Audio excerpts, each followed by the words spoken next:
Hey guys, welcome back to the channel. Welcome to another video. It's another all new news video that we're going to store for you today, talking about some of the biggest headlines from the world of football that are currently buzzing around right now. But before we get into all of that, I would like to remind you all to please like the video and also subscribe if you're new. Both things are always and very greatly appreciated. But for now, let's get into the headlines. First up on the agenda today, we come to Argentina star Paulo Dybala, who's said to be attracting the interest of Premier League side Liverpool. The 28-year-old's contract is set to be up in the summer at the end of this current season with his current club Juventus, and reports over the past 24 hours or so have stated and suggested that Liverpool are a club who have opened talks, initial talks at that, with the attacker. This news does intrigue me, obviously being a Liverpool fan myself, but not only that, but I have enjoyed watching Dybala over the years. I think he's a great talent, but someone who's never really quite hit his full potential that he once promised. There's always been a case with him of he could have produced more, he could have been more consistent over the years at Juventus. I know that injuries over the past few years haven't helped him at all. There's been other factors as well, such as difficult managers to contend with, players overshadowing him, and so on and so forth. That's seemingly harmed his development in different ways over the years, as well as the injuries that he's suffered. But he could have been a lot more than what he is right now. I'm not saying he's not a talent, but he could have been even better. I think he has the technical ability and the pace that suits a requirement for a Jurgen Klopp type player. I just wonder about his track record of injuries and whether that will play a part in bigger issues going forward. Like I say, he started to pick up more injuries in the past few years, and I just wonder if that will hinder him going forward. Liverpool already have quite a few injury-prone players in key areas, and it wouldn't be great to add another one to that mix. But hopefully the worst of his injuries are behind him. He can move on.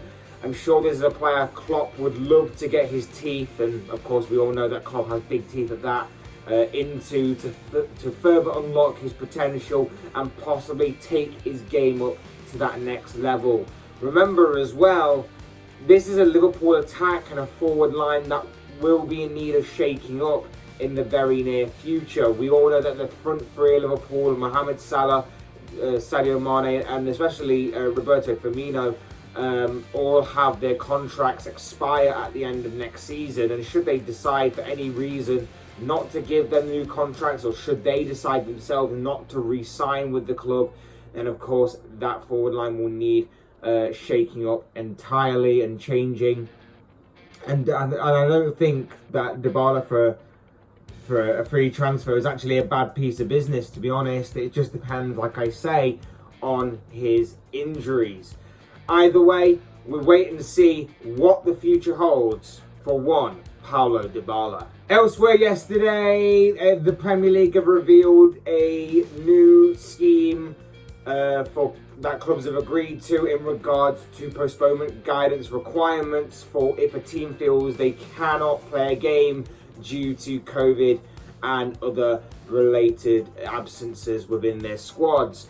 The new regulations now state that if a club has 4 or more positive COVID-19 tests within their squad, then they are eligible to apply for a game to be called off.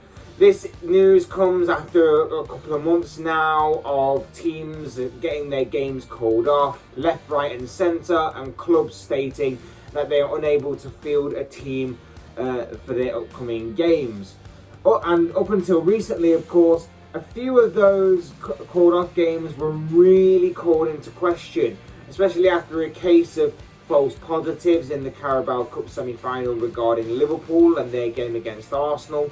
And a few days later, Arsenal themselves having a game called off due to only having one COVID case, but claiming that AFCON suspensions and injuries had also ran through their squad, and so they were unable to field a good enough or strong enough squad, or maintain a squad strong for that game. Basically, in typical Premier League fashion, there was a rule that had a massive loophole within it, and teams began to exploit it massively. And in the end, it was starting to get a bit embarrassing for the Premier League, so they decided to, seemingly reluctantly and seemingly very late, step in to change that rule, make it more specific, and make it more specific, obviously, to the current situation that is at hand.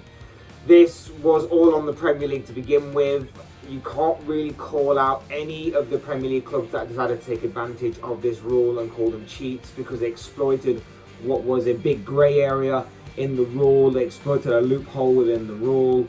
You can't call them cheaters or whatever you decide to throw at them name-wise. This is on the Premier League entirely for not being thorough enough with their COVID-19 procedures and not being thorough enough with their own rules about calling games off. This is squarely and completely on them. But they have decided to change it, so now we all know the ruling. Will be interesting to see if they go on to stick to it.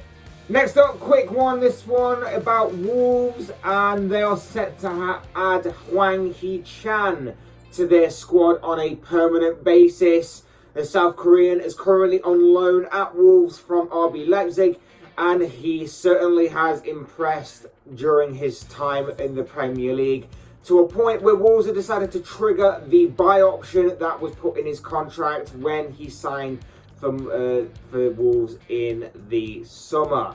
The fee is said to be around 60 million euros. It's said that Bruno Lage, the manager of Wolves, of course, sees him as a big part of his future plans there.